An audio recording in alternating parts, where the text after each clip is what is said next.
So, weirdly enough, and who can figure this out?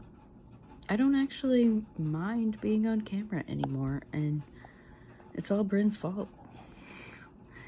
Basically, she got me into the habit of FaceTiming whenever we talk on the phone, so now it's not weird anymore.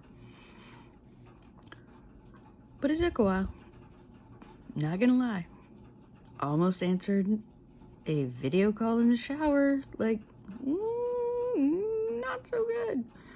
But, you know, accidents happen. I'm not that shy. And thank God it was a near miss. Probably for both our sakes, but especially for hers. I know me. We've met.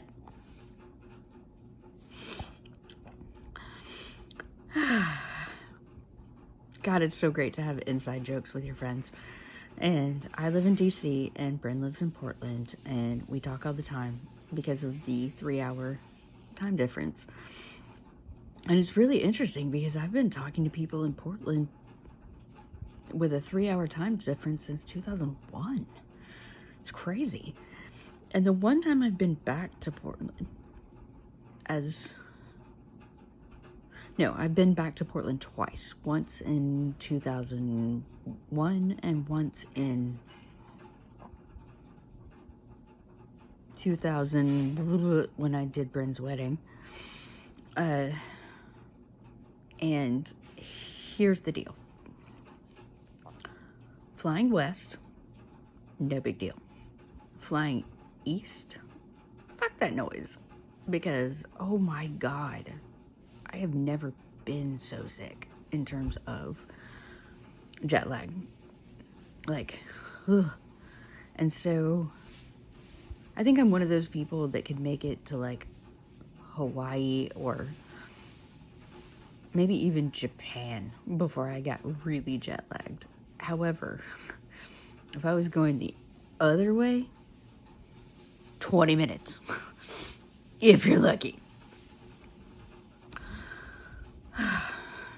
The other thing that I really like is just talking it out, because as I was telling one of my friends, like, we can connect without using quite so many words. I can connect with you guys without being lessly serious about everything.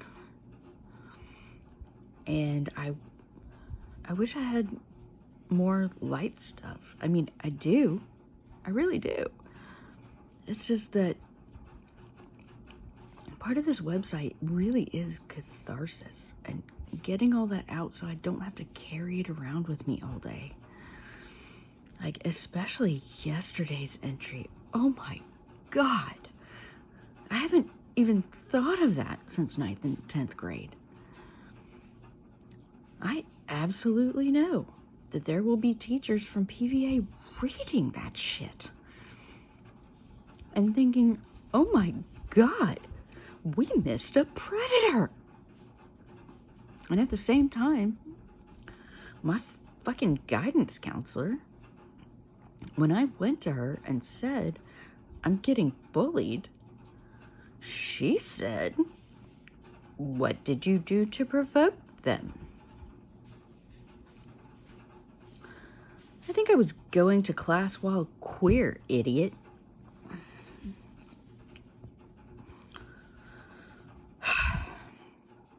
So to say I had a rough time was an understatement.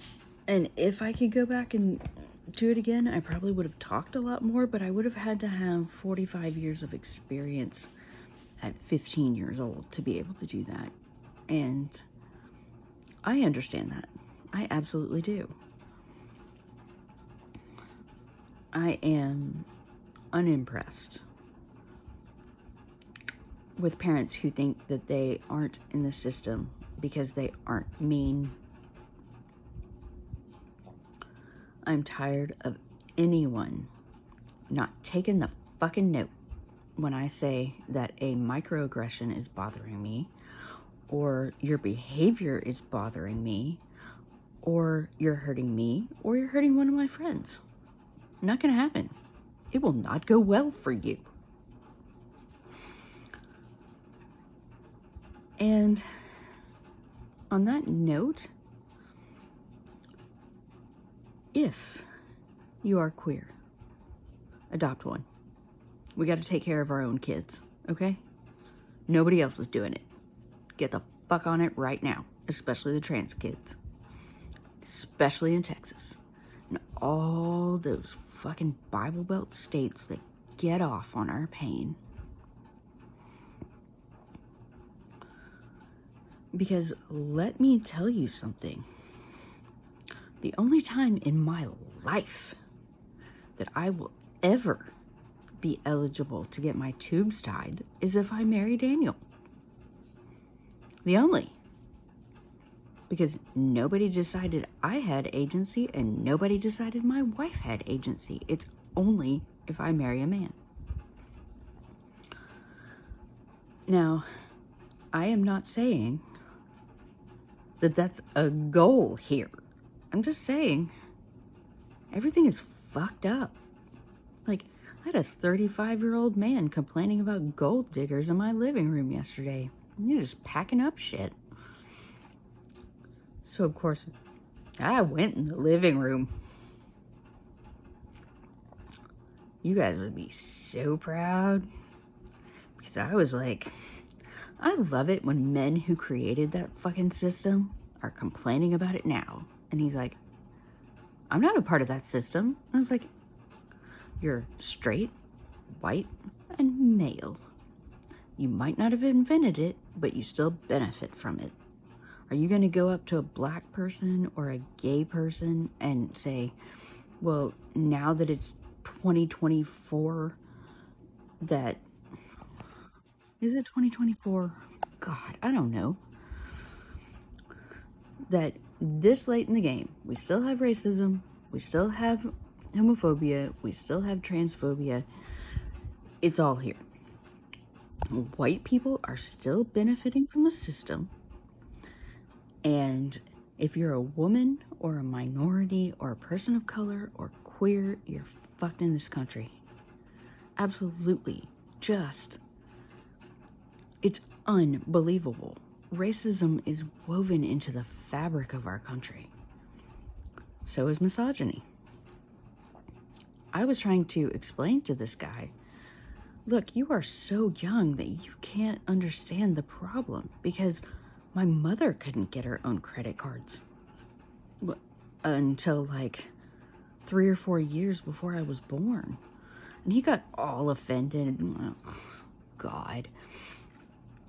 I'm sorry, a 35-year-old white man is not going to have the same perspective in terms of the people that raised your girlfriends are probably still recovering. Get a clue. So now that we're at about 9 minutes, let's go ahead and shut it down for today, but that's my vlog and I'm sticking to it.